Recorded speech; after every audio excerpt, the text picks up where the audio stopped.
You open the door and see a courier with an envelope in his hands. "This is for you," he says and smiles as if he knows something you don't. You take the letter, and your heart starts beating faster. There is no address or signature on the envelope, only your name. You open it and read, "I can no longer remain silent. Our secrets deserve to be revealed." Who wrote this? What secrets? And why has this letter appeared now? But the scariest thing is whose handwriting seems so familiar to you. Revenge at the highest level. I exposed my cheating wife on her own birthday. Adam sat in the cozy living room of their suburban home. The evening was peaceful, with the fire crackling and a cup of strong coffee in his hand. His wife, Sarah, was busy, as usual, on her phone. Her face was illuminated by the faint glow of the screen. But this time Adam noticed something different. Her face was absent-minded and had a tight smile. It was as if she was hiding something from him. These suspicions were not unfounded. Sarah had been acting differently lately. She was often late for work, disappeared on meetings with friends, and always hid her phone when Adam came near. It was strange, because before they had shared everything. Now he felt an invisible wall growing between them. "What are you reading?" he asked, trying to hide the suspicion in his voice. "Oh, nothing important, just news," Sarah replied quickly, turning off the phone screen. Her response sounded too fast to be true. Adam decided not to push, but he already had a plan in mind. He sensed something was wrong, and he decided to find answers to his questions. The next day, he took action. The first step was to install tracking software on Sarah's phone. It seemed wrong to him, but his desperate desire to find out the truth outweighed all moral doubts. He carefully monitored her correspondence and calls, but for a long time could not find anything suspicious. However, a few days later he came across a strange contact on her phone, Jason Roberts. The name was unfamiliar to him. From the correspondence it was clear that they met often, and the tone of their conversations was clearly not friendly. What shocked him most was the message, "I can't wait to see you on Friday. I'm thrilled with your surprise for me." Adam knew that Friday was Sarah's birthday, and she already had plans that he didn't even suspect. Adam wasted no time.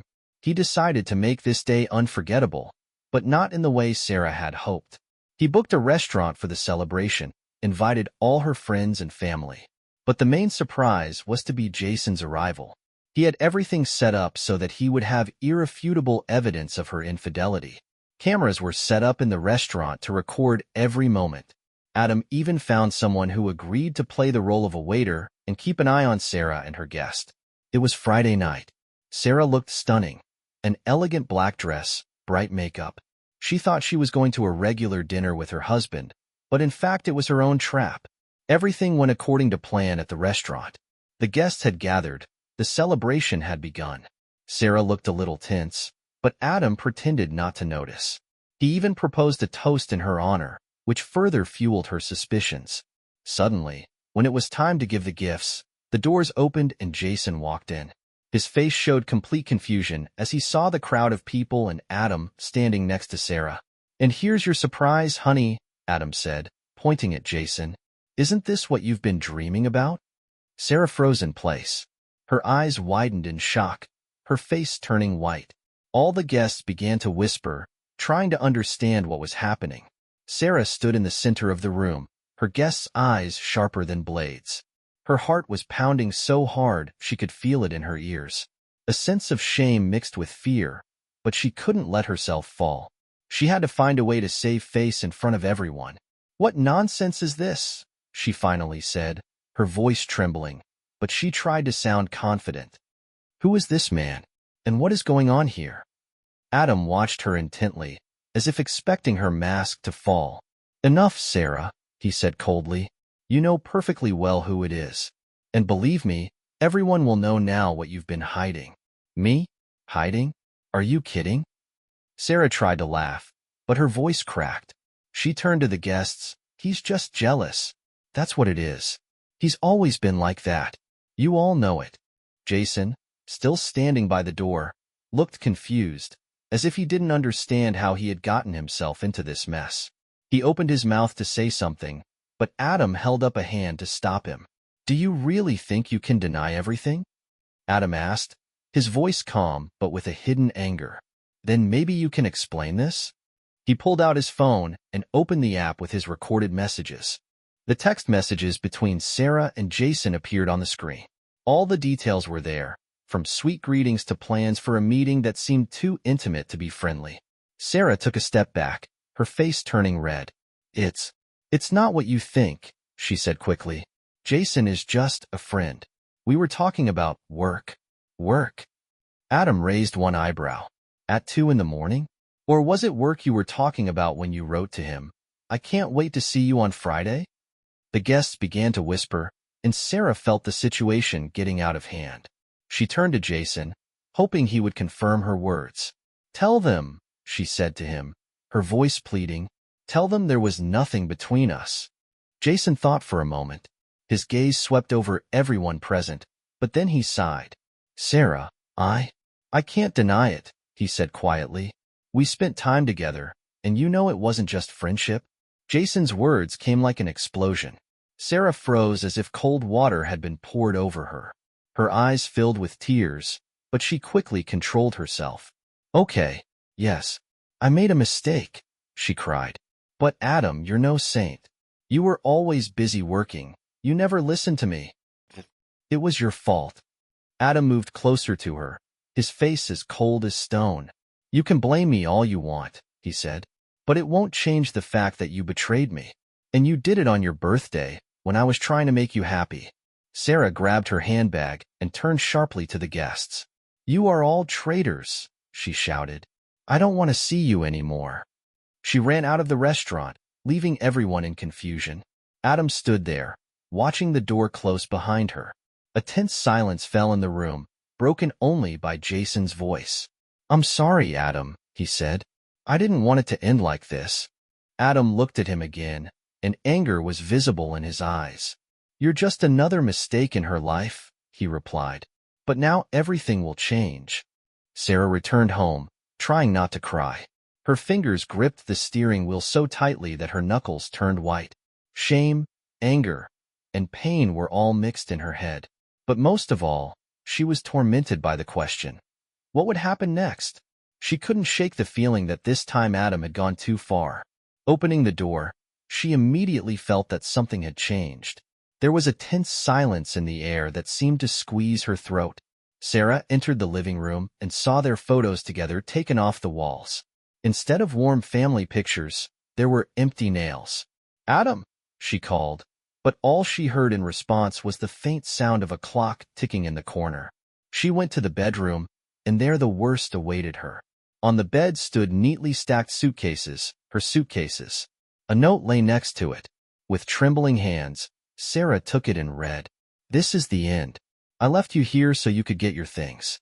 Don't call me. Don't write. You made this choice yourself. Sarah sank onto her bed, feeling her world crumbling. But as she put the note away, something else caught her attention. On the nightstand was an envelope marked, For you. If you still have doubts. Her heart pounded even harder. She knew it wasn't just a letter. Sarah opened the envelope and took out the photos. They had been taken secretly, of her and Jason in a cafe, near her office, even near the restaurant where they had last met. In some of the pictures, their embrace was clearly visible. The last photo, which shocked her the most, had been taken in a hotel room. She didn't remember anyone seeing her there, but the photo left no doubt. Sarah stood up, her hands shaking with anger. How could he do this? She whispered. Suddenly her phone rang. It was Jason. She didn't want to answer, but something inside her pushed her to pick it up. Sarah, is that you? His voice was alarmed. What do you need? She replied coldly. I'm in trouble. Adam found me today. He knows everything. He threatened me, Sarah. I don't know what to do. You deal with your own problems, she said, though there was a note of alarm in her voice. I don't want to hear from you anymore. She turned off her phone and fell onto the bed. Her mind was filled with thoughts.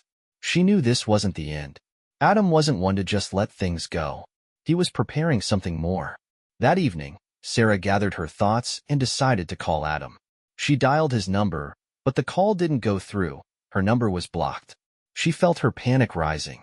She didn't know how to explain to him, how to fix everything she had done. Then she decided to write him a letter. She poured out all her feelings on paper, hoping that it would help rekindle the connection. She left the letter on the kitchen table in case Adam decided to come back. Late at night, Sarah was awakened by a noise. She went downstairs to find the door to the house open. On the kitchen table, where her letter had been, was another note. Do you think that was all? There will be more next time. Sarah woke up in the middle of the night with a strange feeling. She couldn't say what had woken her up, whether it was the faint sound or the feeling that she wasn't alone. Her heart was pounding, and one thought pulsed through her head: something's wrong. She turned on the light by the bed, but saw nothing unusual. However, her gaze fell on her phone. The screen was glowing, a new message. Sarah picked up the phone, her hands shaking. The sender was unknown, and the text made her freeze. You've always been weak. Now let's see how long you can last. Sarah felt a wave of fear sweep through her body. She knew this wasn't just an anonymous message. It was Adam. Who else would know how to get a hold of her? Sarah tried to calm herself down. She got up, turned on all the lights in the house, and looked around every corner. Nothing suspicious, but the anxiety wouldn't leave her. She knew this was just the beginning. The next day, she found another envelope in her mailbox. This time it contained a copy of their marriage contract, with the words, "Let's remember how it all began," written in red marker. Sarah felt the ground slipping from under her feet again. She knew Adam wasn't just trying to ruin her life. He wanted to make her lose control, and it was working. After a few days, things got even worse. Sarah began to notice little things that drove her crazy. The feeling that she was being followed, calls that stopped after the first ring, and even shadows outside the windows. One evening, when she returned home, she found the door to her apartment open. She cautiously entered and found a complete mess. Things scattered, books torn from the shelves. But what scared her most was the letter left on the kitchen table. It read, "Do you think you can avoid the consequences? You're wrong." Sarah realized she couldn't keep quiet any longer. She called her friend Laura, the only person she trusted. "Lori, I need your help," she said, barely holding back tears. "Adam, he's driving me crazy." "What happened?" Lori sounded alarmed. "He leaves me messages, calls, follows me. I can't take it anymore." "Sarah, you should call the police," Lori said firmly. "This is too much." "No," Sarah exclaimed. "If I do that, he'll just get mad. I know him. It'll just start a war." The next day, Sarah received another message. It contained a photo of her and Lori at a cafe, taken an hour earlier. Under the photo was the caption, "I am always there." This was the last straw. Sarah decided she couldn't just wait any longer. She gathered her strength and went to see Adam. She found him in his office and, without waiting for an invitation, burst inside. "Are you crazy?" she shouted. "What are you trying to prove?" Adam looked up from the documents, his face completely calm. "I just want you to understand what it's like to be destroyed," he said, his voice as cold as ice. "Did you think you could just destroy everything and run away? No, Sarah. Now it's your turn to suffer." Sarah felt a surge of rage. You don't even understand why I did this," she exclaimed. "Maybe I understand," Adam replied calmly, "but it doesn't change anything." Sarah woke up to the ringing that rang continuously. She slowly reached for the phone, but instead of the usual hello, she was greeted by the chaotic words of her friend Lori. "Sarah, have you seen this? You need to see this right now."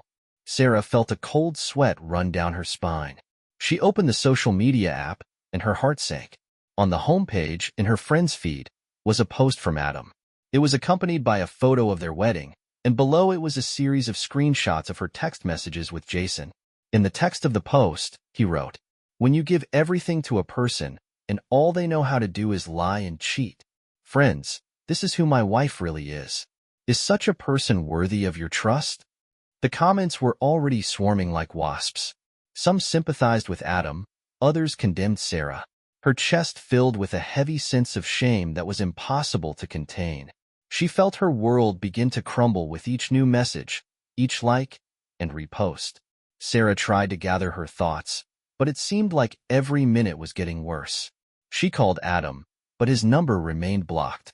Her only support was Lori, who rushed to her at the first call. "You need to answer," Lori insisted. "Write something, explain everything. People need to know your side of the story." "That's ridiculous," Sarah replied. "Everyone has already decided that I'm guilty. What can I say to change that?" "It's still your reputation," Lori reminded him. "If you keep quiet, they'll think it's true." Sarah sighed, feeling the last bit of strength drain from her. She opened her laptop and began to write a post reply, but each word seemed unconvincing to her. She posted a short message. "I know that a lot is being said about me right now, but this situation is much more complicated than it seems. I agree that I must take responsibility for my actions, but I ask you to refrain from judging without knowing the whole truth." However, her post did not bring relief. The comments below it were even more venomous. People wrote that she was just trying to justify herself, that Adam was the only victim here, and she deserved everything that was happening to her. And then a new message arrived on her phone, from an unknown number, but the text was very familiar. "Did you think this would end? We're just getting started, love." Sarah knew it was Adam. He was controlling her every move, and now she was a target not only for him, but for everyone who followed his posts. That evening, as Sarah sat in the darkness of her living room, contemplating the remnants of her life, she received a phone call from an unknown man. "Sarah? My name is Mark. We don't know each other, but I know what you're going through," he said. His voice was soft but confident. "I've worked with Adam and I know what he's capable of. If you need help, I can help you." "Why should I trust you?" Sarah asked skeptically. "Because I know his weaknesses," Mark replied, "and because I've seen him destroy people. You're not the first, but you could be the last." Sarah hesitated, but felt she had no choice. She agreed to meet him the next day, but inside she had a feeling that this step could lead to even more chaos. Sarah sat in a small coffee shop, tapping her fingers nervously on her cold cup of coffee. She looked around, waiting for Mark to arrive. Meeting a stranger who claimed to be able to help seemed risky, but she had no choice. Adam had dealt her a blow from which she still hadn't recovered, and if Mark really knew his weaknesses, this might be her chance. The door of the cafe opened, and a man in a dark coat walked in. His appearance was reserved, but his eyes, which met Sarah's, shone with a kind of hidden confidence. He walked over to her table, sat down opposite her, and smiled faintly. "Sarah," he said, leaning a little closer, "thank you for agreeing to meet. I know how it feels, but I promise you won't regret it." "I hope so," she replied, trying to hide her doubts. "You said you knew Adam and could help me. What did you mean?" Mark nodded and pulled his phone out of his pocket. Photos appeared on the screen, screenshots of emails, copies of documents that showed Adam had been involved in shady dealings at work. Sarah read the headlines: financial fraud, illegal dealings, bribery. "That's just part of it," Mark explained. "Adam is not who he seems. He's always played his own games, but I know how to break his mask." "And why do you want to help me?" Sarah asked, studying his face. Mark was silent for a moment, as if weighing his words. "Adam ruined my life," he finally answered. "We worked together, and I trusted him more than I should have. He took advantage of me and left me with nothing. Now I want him to pay." Sarah felt a growing sympathy for Mark. His words rang true, but at the same time she understood that he was pursuing his own goals. She knew that it would be a mistake to trust him completely. "What do you suggest?" she finally asked. "We'll set a trap for him together," Mark said. "But I need your cooperation to do that. Adam knows how to manipulate people, but if we work together, he won't stand a chance." Sarah agreed, even though her intuition screamed that she was plunging into even more chaos. They began planning the first step, gathering more evidence against Adam. Mark explained that he had access to some hidden documents, but they needed to find a way to confirm their authenticity. In the evening, when she returned home, Sarah felt that she was being followed.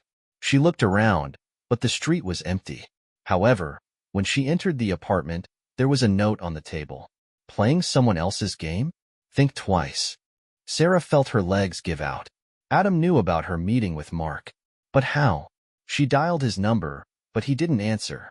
Her hands shook as she called Mark. "He knows," she whispered. "He knows something." "Calm down," Mark said. He's just trying to scare you. We have to keep going. The next day, Mark brought Sarah new documents. She studied them as he explained the details. But one of the folders caught her attention. It contained not only material on Adam, but also some of her own data, copies of correspondence, old bills, even photographs taken years earlier. "What is this?" she asked, showing the folder. Mark stopped and looked at her. It was necessary for our plan," he replied, but his voice became less confident. "Were you gathering information about me?" Her voice rose. "Why?" Mark looked away. "You have to understand," he said. "I had to make sure I could trust you. Adam isn't the only person who can play these games." Sarah felt the ground slipping from under her feet. She realized she was caught between two men, each with their own motives.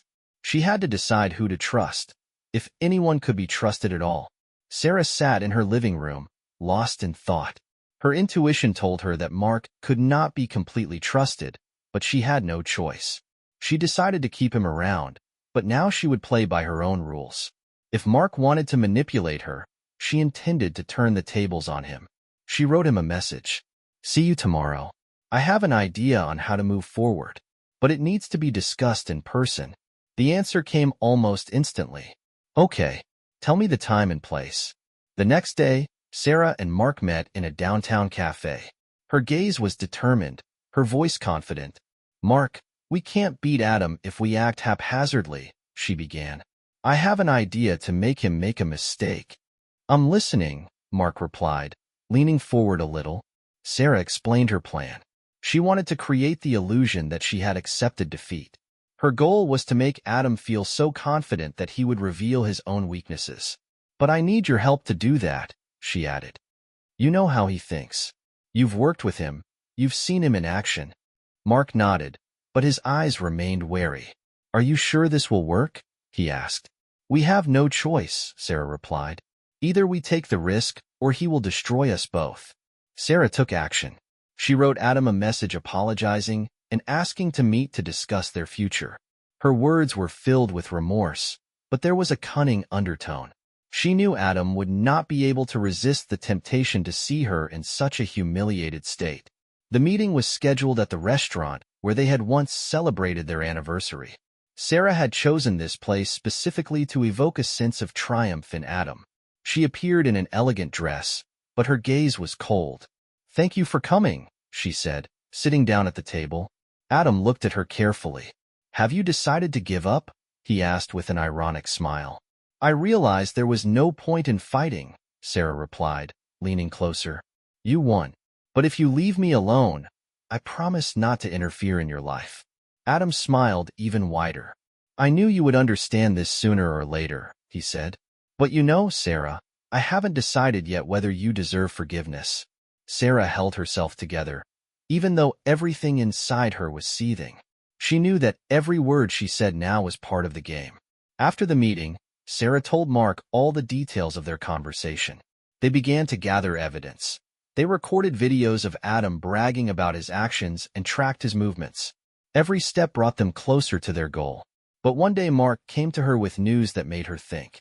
"Sarah, I've found something that could change everything," he said, holding the folder in his hands. "But it's risky. If we use it, we could get hit ourselves." Sarah took the folder and opened it. Inside were documents that linked Mark to Adam's questionable dealings. She realized that their ally was far from flawless. "Why didn't you tell me?" she asked, her voice tense. "That doesn't change the fact that I want to help you," Mark replied. "But now you know everything. The choice is yours." Sarah realized that she had to be even more careful now. Her game had become more difficult, but she was willing to take the risk. Sarah carefully examined the documents Mark had left behind. Her gaze fell on one of the contracts, where his name was next to Adam's signature. It was direct evidence that Mark had been involved in the fraud. Now she had more than just an advantage in her hands, she had a powerful lever of influence. She dialed his number. A few seconds later, Mark answered. "Did something happen?" he asked, trying to sound calm, but his voice rang with anxiety. "You need to come to me, and right away," Sarah said coldly. "We have something to talk about." Mark showed up an hour later. He looked reserved. but his eyes were unmistakably searching for clues about what Sarah was going to do. She was sitting on the couch, an open folder of documents in front of her. "What is this?" Mark asked, sitting down opposite her. "This is your trap," Sarah replied, pointing to the folder. "I know about your deals with Adam. And now you will play by my rules if you don't want these documents to end up in the hands of law enforcement." Mark tensed, but quickly pulled himself together. "Sarah, I'm helping you," he began. "We're on the same side." "You're only helping yourself," she replied sharply. "And now, if you want me to continue working with you, you'll do whatever I say. Got it?" Mark looked at her, his gaze turning cold. "You're making a big mistake if you think you can blackmail me," he said.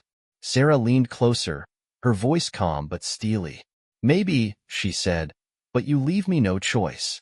Mark agreed to cooperate, even though Sarah knew he didn't want to. They began to develop a new plan.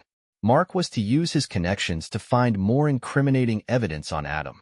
Meanwhile, Sarah was going to play her part in the public sphere, continuing to create the illusion of reconciliation with Adam.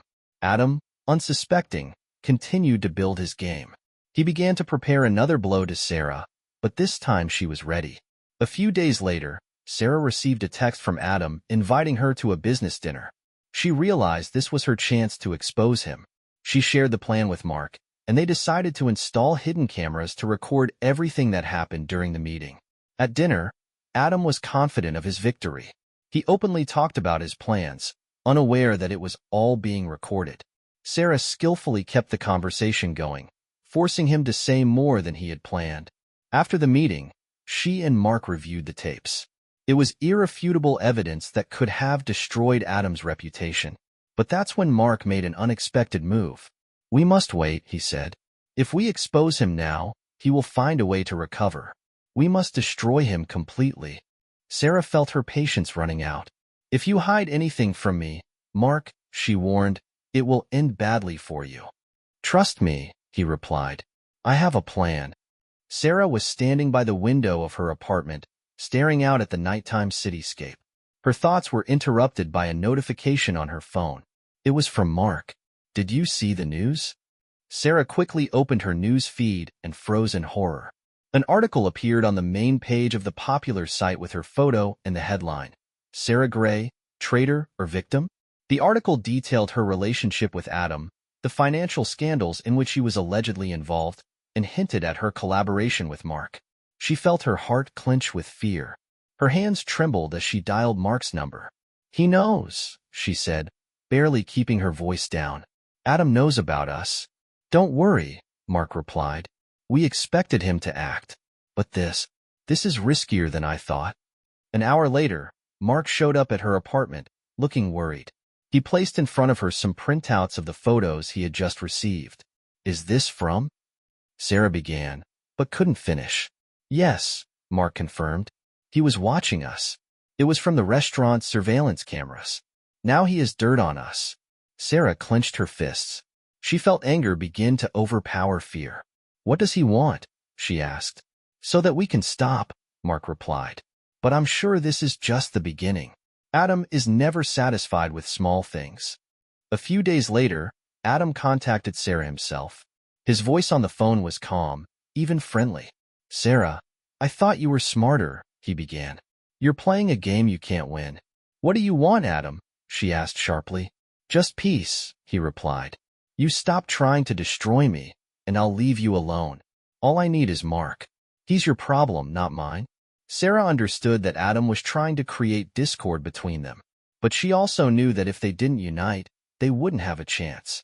Sarah met with Mark to discuss the situation. He was furious after Adam's call. "We can't surrender," Mark insisted. "If we retreat now, he will destroy us both. But if we continue, he'll find a way to do it even faster," Sarah objected. "I have a plan," Mark said, his eyes burning with determination. "But you have to trust me." Sarah stared at his face, trying to figure out if she could trust him. She knew she had no other choice. "Okay," she replied, "but this time we'll do as I say." Mark and Sarah devised a plan to expose Adam when he was in a vulnerable position, using his confidence in his own invulnerability to force him into making a mistake. However, When they took action, things didn't go as planned. Adam responded to their actions with a new attack, releasing even more information that could ruin Sarah's life. Sarah sat at the kitchen table, staring at the papers scattered before her. Her thoughts were confused, but one thing was clear. She and Mark had only one chance left. Their hands were shaking with tension, but they knew they had to act now, or lose everything. Mark entered the room with a laptop in his hands. "Everything is ready," he said. "This might work, but we risk being in even greater danger." Sarah nodded, her gaze cold and determined. "If we do this, there will be no going back," she said. "But we have no choice." The crux of their strategy was to expose Adam's illegal dealings using documents he had signed. They knew that Adam relied on his impunity and thought he would always be in control. But Sarah and Mark discovered one vulnerability: accounts that led to shell companies. They had compiled all the evidence into a dossier that they planned to release through an anonymous source. But most importantly, they had an audio recording of Adam's confession, made in a moment of overconfidence. This recording could have destroyed his career and reputation. "But if he realizes it's us," Mark began, "he won't stop until he destroys us." "So we have to be one step ahead," Sarah replied. "We'll make sure all the clues lead to someone else." They arranged to meet with a journalist they trusted. It was Daniel, an old acquaintance of Mark's who had repeatedly exposed big players in financial scandals. They gave him all the materials, agreeing to complete anonymity. "If this goes on the air, Adam will lose everything," Daniel said, looking through the papers. "But are you sure you want this? You know his response will be brutal." "We're ready," Sarah replied. The next day, the investigation came out. The headlines screamed corruption, illegal deals, and multimillion-dollar accounts that led to Adam. But that wasn't all. The article also indicated that unknown individuals may have been involved in the scheme. Sarah and Mark realized that Daniel had decided to play it safe by pointing out possible accomplices in order to remain neutral. Adam reacted instantly. He organized a press conference where he tried to deny all the accusations. But Sarah and Mark knew that his words could not overcome the force of the evidence. Public opinion was already against him. In the evening, Sarah received a message from Adam. "You won this round, but I know it's you. Get ready." She showed it to Mark, and he nervously clenched the phone in his hand. "He won't give up," he said. "We need to be prepared for anything." The next morning, Sarah woke up to the sound of the doorbell ringing. It was Daniel. There was panic in his voice. "Sarah, we have a problem," he said. "Someone leaked information about you and Mark. I don't know how, but now you're being linked to this case." Sarah felt her heart sink. She realized that Adam had made his move. Now she and Mark were not only at the center of a scandal, but also a target for justice. Sarah and Mark were back in the same coffee shop where they had started their plan a few weeks earlier. Everything looked different now. The air was tense, the eyes of the patrons seemed suspicious. They knew Adam had made his move and wasn't going to stop. "We need help," Sarah said, nervously swirling her coffee cup. "We can't do it alone." "But who can we trust?" Mark leaned closer, his voice tense. "Adam has connections, and he's already started working against us. We need someone strong enough to stand up to him." Sarah thought about it. She knew one person who could help: Emma. She was a journalist who wasn't afraid to expose the truth. However, she and Sarah had a complicated past. "I know someone who can help us," Sarah said, "but it would be risky." Emma appeared at the small bar where Sarah had arranged to meet. Her appearance was impeccable, her gaze cold and penetrating. "Well, Sarah, I didn't expect you to ever ask me for help," Emma said, sitting down at the table. "What made you change your mind?" Sarah took a deep breath. "This is about Adam," she began. "He's a threat to me and Mark. He's ready to destroy us." Emma raised an eyebrow but didn't say a word, letting Sarah continue. "We have evidence of his crimes," Sarah added. "But he started acting first. He's already framed us, and if we don't do something quickly, it's going to end in disaster." Emma smiled a little. "And you want me to risk my reputation for you?" she asked. "Why should I do that?" Mark leaned forward. "Because you want the truth," he said. "And you know Adam deserves to be exposed. This is your chance." Emma thought for a moment. She was known for her steadfastness, but even for her, It was risky. Finally, she nodded. Okay, she said, but if I agree, you have to play by my rules. Emma quickly took control of the situation. She began gathering her sources, reviewing the documents Sarah and Mark had brought, and planning how to expose Adam. But a few days later, it became clear that Adam was suspicious. Sarah received a message from him. I know who you're working with. You're making a big mistake. The message made Sarah flinch. She showed it to Emma, but she just smiled. He scares you, Emma said. That means we're on the right track. A few days later, Emma published the first part of her investigation. The article detailed Adam's machinations, but did not mention his name. This was done to provoke a reaction from him, and the reaction was immediate. Adam organized a press conference where he declared that all the accusations were cheap lies created by his enemies. After that, Emma received a call from an unknown number. Her face turned pale when she heard the voice on the other end.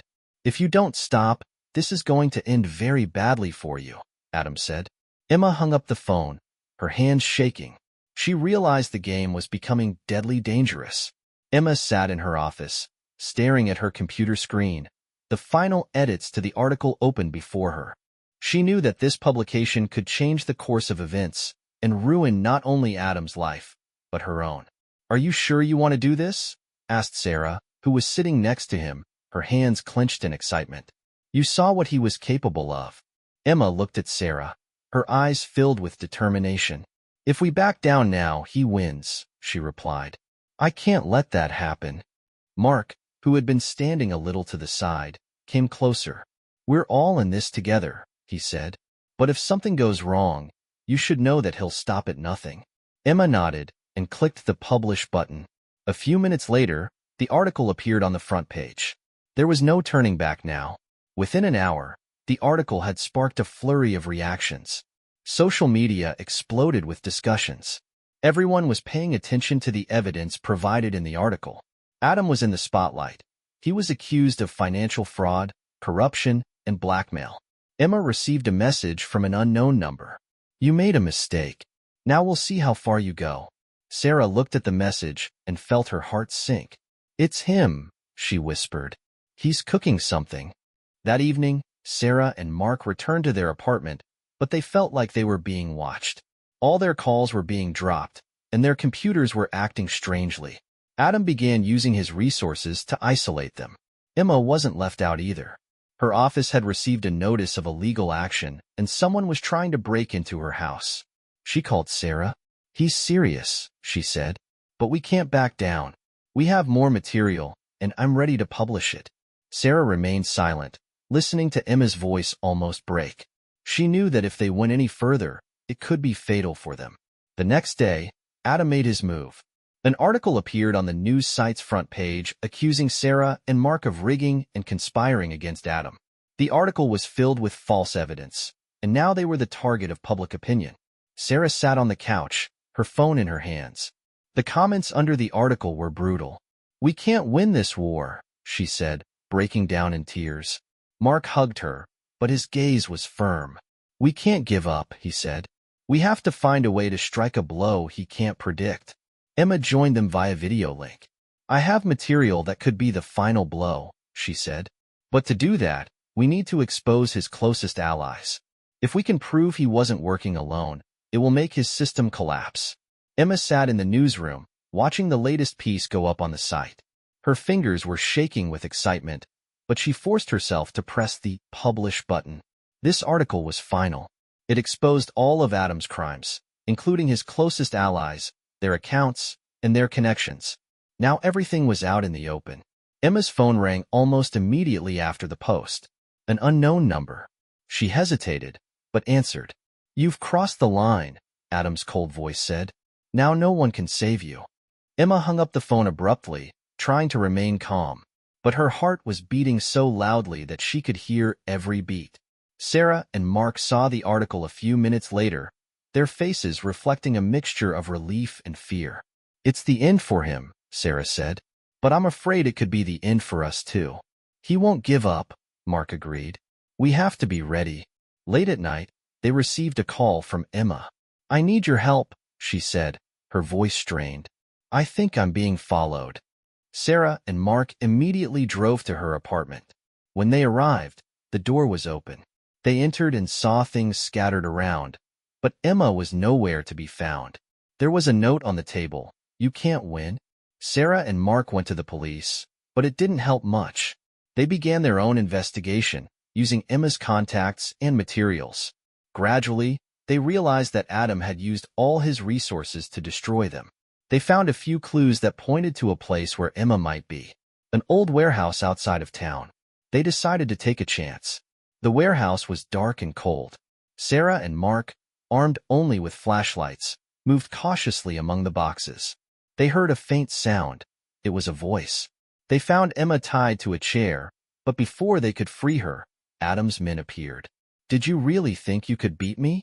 Adam entered the room, his voice cold and self-assured. Sarah took a step forward. You lost, she said. The truth is out. Adam smiled. True, he asked. True is what those with more power control. Now imagine what will happen to you. Emma was freed, but Sarah and Mark were trapped. Adam used their defeat as a lesson to anyone who dared to oppose him. Emma survived, but her career was ruined. Sarah and Mark found themselves on the edge, isolated and defenseless against the system that Adam had created. In the finale, Sarah stared into the darkness with tears in her eyes, holding Emma's last recording in her hands. Maybe this isn't the end, she whispered. Do you think they should have gone all the way, knowing it would put their lives at risk?